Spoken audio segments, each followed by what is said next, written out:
পিঠের ব্যথা থেকে মুক্তি পেতে করণীয়।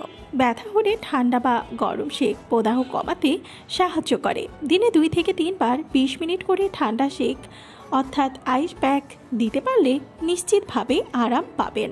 ধীরে ধীরে ব্যথা কমে এলে দিতে হবে গরম সেক। স্ট্রেচিং করলে পেশিতে রক্ত চলাচল বাড়ে। যোগব্যায়ামে খুব ভালো স্ট্রেচিং হয়। বাড়িতে থেকেই সাধারণ কিছু স্ট্রেচ করে দেখতে পারেন। ঘুম থেকে ওঠার পর বিছানা ছাড়ার আগেই হাত দুটি টান টান করে মাথার ওপর তুলে দিবেন। পায়ের পাতা ঠেলে যত দূরে নিতে পারেন নিয়ে যাবেন। যতক্ষণ সম্ভব ধরে রাখবেন।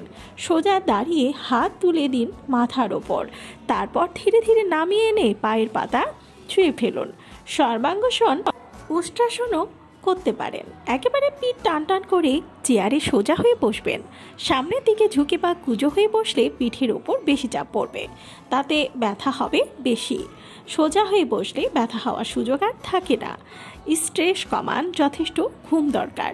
বিছানা এবং বালিশের কারণে ঘাড়ে পিঠে ব্যথার অনুভূতি হতে পারে। বিছানা হতে হবে না নরম না শক্ত।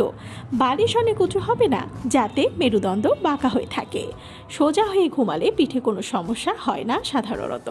যারা পাশ ফিরে শুতে পছন্দ করেন তারা কোলবালিশ ব্যবহার করবেন। দীর্ঘ সময় ধরে ডেস্কে বা কম্পিউটারে যারা কাজ করেন তারা কাজের মধ্যে বিরতি নেবেন।